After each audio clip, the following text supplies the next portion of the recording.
Hi all எல்லாருக்கும் வணக்கம். எல்லாம் எப்படி இருக்கீங்க? புன்னகை மலரட்டும். And welcome back to my channel Rajalakshmi's lifestyle. Okay, இன்றைக்கி வந்து நம்ம என்ன வீடியோ பார்க்க போகிறோன்னா, கந்த சஷ்டி வருது இல்லைங்களா? ஸோ 48 நாள் விரதம் இருக்கலான்ட்டு முடிவு பண்ணியிருக்கிறேன். 48 டேஸ் வந்து நான்வெஜ் எதுவும் சாப்பிட மாட்டேன். பிகாஸ் நம்ம வந்து மாலை போட்டுலாம் வந்து பண்ண முடியாது. பட் நம்ம வீட்லேயும் யாரும் வந்து இருக்க மாட்டாங்க. ஸோ நான் மட்டும் 48 டேஸ்க்கு வந்து ஃபாஸ்டிங் இருப்பேன். நான்வெஜ் சாப்பிட மாட்டேன். அண்ட் வந்து ஒரு பொழுது இருப்பேன். 2 டைம்ஸ் வந்து சாப்பிடுவேன். மார்னிங் வந்து ஸ்கிப் பண்ணிவிட்டு ஆஃப்டர்நூன் அண்ட் வந்து சாமி கும்பிட்டதுக்கப்புறம் தான் சாப்பிட்டுட்டு அதுக்கப்புறமா நைட்டு பசிச்சா சாப்பிடுவோம், இல்லைனா பால் காஃபி அந்த மாதிரி ஏதாச்சும் ஒன்று சாப்பிட்டுட்டு விட்டுடுவோம். ஸோ இந்த மாதிரி தான் வந்து 48 டேஸ் வந்து போகுது. So first day Kanda Sashti வந்து நார்மலாக எப்பவும் போல் எனக்கு வந்து ஏர்லி மார்னிங் கும்பிடணுன்னு ஆசை. நம்ம எழுந்திரிச்சிட்டாலும் பட் நம்ம வீட்டில் வந்து அதுக்கான கரெக்டான டைம் வந்து கிடைக்காது. பிகாஸ் நான் காலையிலே எழுந்திரிச்சு 5:30 மணிக்கு சாமி கும்பிடலாம் அப்படின்னாலும் அங்கே வந்து மாமா வந்து தூங்கிட்டு இருப்பாங்க. ஸோ ஒரு நாள் எழுப்பாங்க, ஒரு நாள் லேட்டாக போவாங்க, ஒரு சில டைம் சீக்கிரமாக போவாங்க. ஹாலுக்கு நேராக வந்து சாமி ரூம் இருக்கிறதுனால நம்ம அவங்களை டிஸ்டர்பும் பண்ண முடியாது. ஸோ நம்மளுடைய கன்வீனியன்ஸ்க்கு ஏற்ற மாதிரி நம்ம வந்து சாமி கும்பிட்றலாம். சாமி வந்து இந்த டைமில் தான் கும்பிடணுன்னு அவ்வளோ வந்து சொல்லலை. ஸோ நான் எல்லாரையுமே கிளப்பி அனுப்புனதுக்கு அப்புறமா தான் வந்து நான் சாமி கும்பிட்றேன். காலையிலே வீடெல்லாம் பெருக்கி எல்லாமே க்ளீன் பண்ணிவிடுவோம். அதனால எல்லோரும் கிளம்புனதுக்கப்புறமா இன்னொரு தடவை பெருக்கிட்டு அப்புறமா தான் வீடு வந்து துடைப்போம். காலையில் சும்மா மட்டும் பெருக்கி மட்டும் விட்டுருவோம். ஸோ எல்லாம் கிளம்புனதுக்கப்புறமா அத்தை கிளம்பிட்டாங்க, ஹஸ்பண்ட் கிளம்பிட்டாரு, எல்லோரும் அச்சுவும் ஸ்கூலுக்கு போயிட்டான். எனக்கு வந்து நார்மலாக பீஸ்ஃபுல்லாக அறக்க பறக்க காலையில் 7 மணிக்கு கும்பிட்டுடணும், 5:30 மணிக்கு கும்பிட்டுடணும், 6 மணிக்கு கும்பிட்டுடணும் அப்படின்றது இல்லை. 5:30 மணிக்கு 6 மணிக்கு கும்பிட்டா நல்லது. அது வந்து எல்லாராலையும் பாசிபிள் கிடையாது. நான் எழுந்திரிச்சிடுவேன். என்னால் வந்து எழுந்திருக்க முடியும், எல்லாமே பண்ணிட முடியும். காலையில் எழுந்திரிச்சு சாமியும் கும்பிடலாம். பட் அது வந்து ஃபேமிலியில் இருக்க எல்லாருக்கும் வந்து டிஸ்டர்ப் ஆகும். ஸோ அதனால் அது வந்து என்னால் பண்ண முடியாது. அதனால தான் எல்லோரும் கிளம்புனதுக்கப்புறமா என்னோடய கன்வீனியன்ட் டைமில் வந்து பீஸ்ஃபுல்லாக பொறுமையாக உட்காந்து சாமியை வந்து கும்பிடலாம். அறக்க பறக்க நம்மளுக்கு அது இதெல்லாம் சொல்லாமல் நம்ம நீட்டாக வந்து கும்பிடலாம். நான் வீடு துடைச்சிட்டே இருக்கும்போது பாப்பா வந்து எழுந்து அப்போ தான் வந்தாங்க. பாப்பாவுக்கு வந்து கொஞ்சம் உடம்பு சரியில்லை. ஸோ அதனால் ஸ்கூலுக்கு அனுப்பலை. ஒரு 2-3 டேஸாக ஸ்கூலுக்கு போகல. பாப்பா வீட்டில் தான் இருக்காங்க. சரி எழுந்து வந்தாங்க. அப்போ தான் கேட்டேன், சரி தோசை சாப்பிட்றியாமா அப்படின்னு. சரின்னாங்க. சரி இந்த வேலைங்கள்லாம் செஞ்சிட்ருக்கும் போதே பாதி வீடு தான் துடைச்சிட்டு பாப்பா வந்து பசிக்குதுன்னா சரி அவளுக்கு டேப்லெட் கொடுக்கணும். டைம் வந்து 9:30 மேலே ஆகிடுச்சு. ஸோ அதனால் அவளுக்கு வந்து தோசை செஞ்சு கொடுக்கலாம் அப்படின்ட்டு தோசை செஞ்சு கொடுத்துட்டு அதுக்கப்புறமா மீதி இருக்கிற வேலைங்கள்லாம் பார்த்துட்டு துடைச்சிட்டு சாமிக்கு வந்து பூ போட்டுடலாம் அப்படின்ட்டு பூவெல்லாம் கட்டி வச்சிருந்தோம். பூவெல்லாம் போட்டு எல்லாமே வந்து பண்ணியாச்சு. இன்றைக்கி வந்து சாமிக்கு பிரசாதம் நம்ம கையில் என்ன இருக்குதோ நம்ம அதை வைக்கலாம். என்னால் முடிஞ்சது நான் என்னால் என்ன பண்ண முடியுமோ நான் அதை வந்து வச்சு சாமி கும்பிட்டுட்டேன். நார்மலாக இன்றைக்கி வந்து வெத்தலைப்பாக்கு பழம் தாம்பூலம் வச்சுட்டு சாமிக்கு இப்போவும் போல் பால் வச்சுட்டு சாமி கும்பிட்டாச்சு. ஸோ நம்ம கையில் என்ன இருக்குது அதை வந்து நம்ம இவ்வளோ தான் வைக்கணும், சாமி இதை தான் வைக்கணும் அப்படின்றதில்ல. எனக்கு என்ன தோணுதோ நான் அதை தான் செய்வேன். யாரும் வந்து இதை செய் அதை செய் அப்படின்னு சொல்கிறது வந்து ஈஸி. பட் என் மனசுக்கு எது கரெக்டுன்னு படுதோ, எது சரின்னு படுதோ நான் அதை தான் வந்து எப்போவுமே வந்து செய்வேன். ஸோ அந்த மாதிரி தான் செஞ்சேன். நல்லபடியாக வந்து கந்த சஷ்டி விரதம் வந்து ஸ்டார்ட் பண்ணியாச்சு. 48 நாளும் கரெக்டாக ஃபாஸ்டிங் இருந்து இதை ஃபினிஷ் பண்ணிவிடுவேன் அப்படின்னு நான் நம்புகிறேன். அண்ட் நார்மலாக எப்போ போல் சாமி கும்பிட்டாச்சு. சாமி கும்பிட்டதுக்கப்புறமா தான் நான் வந்து ஃபாஸ்டிங் வந்து இது பண்ணேன். சரி பால் தான் எப்போ போல் காலைல வந்து பால் மட்டும் குடிச்சிட்டேன். 11 o'clock மேலே ஆகிடுச்சு. அதுக்கப்புறம் தான் வந்து நான் சாப்பிட்டேன். பிகாஸ் 2 டைம்ஸ் தான் சாப்பிட்ணும் அப்படின்றதுக்காக நானாக இருக்கிறேன். எனக்கு வந்து நீங்கள் இவ்வளோ தான் சாப்பிட்ணும், அவ்வளோதான். உங்களுக்கு பசிச்சா நீங்கள் 3 வேளை சாப்பிட்லாம், உங்களோட உடம்பை பொறுத்து. ஸோ என்னால் வந்து 3 டைம்ஸ் எல்லாம் சாப்பிடாமலாம் இருக்க முடியாது. 2 டைம்ஸ் வந்து ஓகே தான் எனக்கு. ஸோ அதனால் நான் 2 டைம்ஸ் இல்லை ஒரு 1 டைம் கூட ஓகே தான். ஸோ சாப்பிட்ருவேன். பால் பழம் வந்து நம்ம சாப்பிட்லாம், ஒன்றும் ப்ராப்ளம் இல்லை. ஸோ அதனால் ஃபஸ்ட்டு வந்து பால் மட்டும் குடிச்சிட்டு சாமிக்கு வச்ச பால் மட்டும் குடிச்சிட்டு விட்டாச்சு. ஆறுமுகம் கோயிலுக்கு வந்து போயிருந்தேன். சாரி, இங்கே வந்து தேவஸ்தானம் தான் சொல்லுவதனால டக்குன்னு அதே தான் வருது, ஆறுமுகம் தேவஸ்தானம் அப்படின்னு.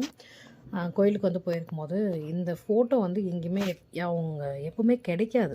இந்த ஆறுமுகம் போட்ட மாதிரி அங்கே இருக்கிற ஸ்ருங்கேரி சுப்பிரமணிய சுவாமி வந்து கிடைக்க மாட்டார். அவருடைய ஃபோட்டோ தான் எங்கேயுமே இருக்காது. ஸோ இந்த தடவை காவடிக்கு போகும்போது கிடச்சிது. பட் நான் அந்த டைமில் என்னால் வாங்க முடியல. நான் வந்து வந்துட்டேன், சரி வேண்டாம் அப்புறமா வாங்கிக்கலாம் அப்படின்ட்டுன்னு. கல்யாண நாளைக்கு வந்து திரும்பவும் ஆறுமுகம் கோயிலுக்கு போகும்போது நான் வந்து ஃபோட்டோ வந்து வாங்கிட்டு வந்தது. பட் நான் ஓப்பன் பண்ணலை. ஒரு நல்ல நாள் பார்த்து ஓப்பன் பண்ணலாம் அப்படின்னு நினச்சிட்டு இருந்தேன். பட் அது நானும் பார்த்தேன், சரி தேய்பிரை அப்படி இப்படின்னு ஒரு இது தோணுச்சு. ஆனால் அது வந்து சஷ்டிக்கு தான் ஓப்பன் பண்ணி வைக்கணும் அப்படின்னு இருக்கு போல். ஸோ அதனால் சஷ்டி அன்னைக்கு ஓப்பன் பண்ணி வச்சு, கந்தசஷ்டி முதல் நாள் நம்ம விரதம் அன்னைக்கு புது ஃபோட்டோ வாங்கி வச்சு சாமி கும்பிட்டுட்டு அதை எடுத்துகிட்டு வந்து இந்த வீட்டில் வந்து மாட்டி வச்சுட்டேன். பிகாஸ் இந்த வீட்டில் வந்து சாமி ஃபோட்டோ வந்து கம்மி, சாமி ரூம் இல்லை இல்லைங்களா. ஸோ சாமி ஃபோட்டோ வந்து கம்மியாக தான் இருக்குது. நம்மளுக்கு எழுந்திரிச்ச உடனே நான் ஃபோனில் இருக்கிற முருகரை தான் வந்து எப்பவுமே பார்ப்பேன். ஸோ இருக்கட்டும், எனக்கு வந்து ஏன்னு தெரியல, எனக்கு அந்த கோயில் வந்து ரொம்ப பிடிக்கும். அண்ட் அங்கே இருக்கிற சாமியும் ரொம்ப பிடிக்கும். எல்லாருமே வந்து அதை ஒரு டூரிஸ்ட் ஸ்பாட் மாதிரி பண்ணினாலும் நம்மளுக்கு வந்து அங்கே வந்து ஒரு பீஸ்ஃபுல் கிடைக்கிது. நான் சும்மாவே எனக்கு தோணுச்சு அப்படின்னா வண்டியை எடுத்துகிட்டு கிளம்பிடுவேன், போய் அவரை பார்த்துட்டு வந்துடுவேன்.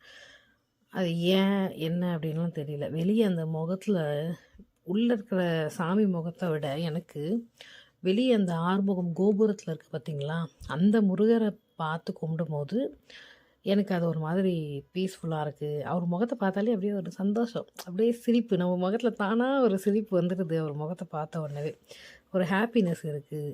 அது எப்படி சொல்கிறதுன்னு தெரியல.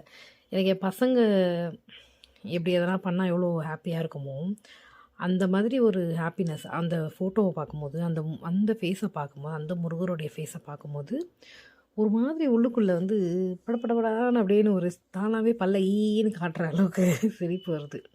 ஸோ அப்படி தான் போச்சு. சாமி படத்தை வச்சு நல்லபடியாக பூஜையும் பண்ணியாச்சு. பூஜை பண்ணி முடித்ததுக்கப்புறமா அதை சொன்னேன் இல்லைங்களா, சாப்பிட்டாச்சு, எல்லா வேலையும் பண்ணிவிட்டு கொஞ்ச நேரம் வந்து கந்தசஷ்டி கவசம் வந்து படித்தேன். கந்தசஷ்டி கவசம் படிச்சுட்டு, ஏன்னா சஷ்டி விரதம்னு இருக்கிறோம், சாமிக்கான எதனா ஒன்று வந்து நம்ம படிக்கிறது நல்லது இல்லைங்களா. ஸோ அதனால் கந்தசஷ்டி படிக்கலாம் அப்படின்ட்டு கந்தசஷ்டி கவசம் வந்து படித்து முடிச்சுட்டு என்னோடய ஒர்க்ஸ் இருக்கும் இல்லையா, ஸோ அதை பார்க்கறதுக்காக போயாச்சு. ஃபஸ்ட்டு வந்து ஒர்க் வந்து ஹூப் ஆர்ட் ஃபினிஷ் பண்ணிடலாம். இது வந்து 2 days ஆச்சு. பட் நம்ம ஒன்று ஒன்றா பெயிண்ட் பண்ணி நான் ஃபினிஷ் பண்ண வேண்டியிருக்கும். இன்றைக்கி வந்து அவுட்டர் லேயர்லாம் கொடுத்துட்டு கீழே நம்ம அந்த நூல் மாதிரி தொங்க விடுவானுங்களா குஞ்சம் மாதிரி, ஸோ அந்த இது வந்து ரெடி பண்ணலாம் அப்படின்ட்டு உல்லன் த்ரெட் வந்து இருந்தது. ஸோ ரெட் கலரே பண்ணலாம், பிகாஸ் அதில் ரெட்டு தான் வந்து மெயினாக இருக்குது. ஸோ ரெட் சிங்கிளாக ஒரு எல்லோ போட்டுட்டு ரெட் போடலாம் அப்படின்ட்டு சைடில் ஃபுல்லாக ஒட்டியாச்சு. ஃபினிஷிங் பண்ணிவிட்டு இதை பண்ணதுக்கப்புறம் தான் வந்து ஃபுல் ஃபினிஷிங் பேக்கில் வந்து ஃபினிஷ் பண்ணணும். ஸோ அதுக்காக ரெடி பண்ணி வந்து வச்சுட்டேன். இதை ரெடி பண்ணி வச்சுட்டு இது காயறதுக்குள்ளவே, ஏன்னா இது நல்லா ட்ரை ஆனால் தான் நம்ம நெக்ஸ்ட்டு வந்து திருப்பி அதை வந்து ஒட்ட முடியும். இது வந்து கொஞ்சம் காயாமலே இருந்து நம்ம திருப்பிட்டோம் அப்படின்னா அது வந்து நம்மளுக்கு பிச்சான்னு ஒரு மாதிரி மேலெல்லாம் ஒரு மாதிரி பிளாக்காக ஒட்ட ஆரம்பிச்சிடும். ஸோ கம் போட்டு நம்ம அந்த சைடில் இருக்கிற லேஸ் வந்து ஒட்டிட்டோம். ஃபஸ்ட்டு ஃப்ளவர் வச்சு பார்த்தேன், செட் ஆகலை. ஸோ லேஸே வைக்கலாம், லேஸ் தான் நல்லாயிருக்கு அப்படின்ட்டு அந்த இதில் வந்து லேஸ் ஒட்டியிருந்தேன் இல்லைங்களா, ஸோ அதையே வந்து வச்சாச்சு. அது கொஞ்சம் ட்ரை ஆகிறதுக்குள்ளே நெக்ஸ்ட்டு வந்து என்ன பண்ணேன், ஒரு மேக்ஸி வந்து ஆர்டர் வந்து வந்திருக்கு. ஸோ மேக்ஸி ஆர்டருக்காக தைக்க ஆரம்பித்தாச்சு. பேட்டர்ன்லாம் போட்டு வச்சுட்டு துணியெல்லாம் கட் பண்ணி அக்ஷயை கூட்டிகிட்டு வரதுக்கு முன்னாடி இதெல்லாம் பண்ணிட்டு போயிட்டேன். அக்ஷயை கூட்டிகிட்டு வந்ததுக்கப்புறமா அவனை தூங்க வச்சுட்டு இதை வந்து நான் ஃபினிஷ். ஸோ இது வந்து ஒரு முக்கால்வாசி வந்து முடிஞ்சிச்சு. 90% வந்து ஃபினிஷ் பண்ணிவிட்டு இது எல்லாமே ஜாயின் பண்ண வேண்டியது தான் வந்து பாக்கி. ஸோ ஜாயின் பண்ணிடலாம் அப்படின்ட்டு பண்ணிகிட்டு இருக்கும்போதே டைம் ஆகிடுச்சு, 7 o'clock ஆகிடுச்சு. இதுக்கு மேலே அறக்க பறக்க பண்ணோன்னா துணியை வந்து நம்ம இது பண்ணிவிடுவோம், என்னது நம்ம கடகடன்னு செய்யும் போது எதனா ஒரு மிஸ்டேக் வந்துடும். ஸோ அதனால் நம்மளுக்கு டைம் ஆகிடுச்சு, போய் சாப்பாடு செஞ்சு வச்சுட்டு வரலாம் அப்படின்ட்டு ஒரு 6 o'clock போயிட்டு டின்னர் செய்கிறதுக்கு வந்து போயாச்சு. ஏன் இவ்வளோ சீக்கிரம் டின்னர் அப்படின்னா, நான் 6 o'clock செஞ்சு வச்சுட்டேன் அப்படின்னா 7 o'clockலாம் பசங்களுக்கு வந்து ஊட்டிடும். 1 hour ஆகிடும், ஒரு 1/2 hour ஆகிடும். ஸோ அதுக்கப்புறம் பசங்களுக்கு ஊட்டினதுக்கப்புறமா ஈவினிங் நைட்டு வந்து திரும்ப 7:30 வந்து ஸ்டிச் பண்ண ஆரம்பித்து 9 o'clock வரைக்கும் ஸ்டிச் பண்ணிவிட்டு 9 o'clock அவ்வளோதான். என்னோட டைம் வந்து நீங்கள் இடியே விழுந்தாலும் 9 o'clock நான் போய் படுத்துருவேன், தூங்கிடுவேன். அவ்வளோதான் எனக்கு வந்து எப்போவுமே. ரொம்ப நேரம்லாம் வெயிட் பண்ணிவிட்டு ஒரு 10 o'clock 11 o'clock வரணும்ல இருக்க மாட்டேன்.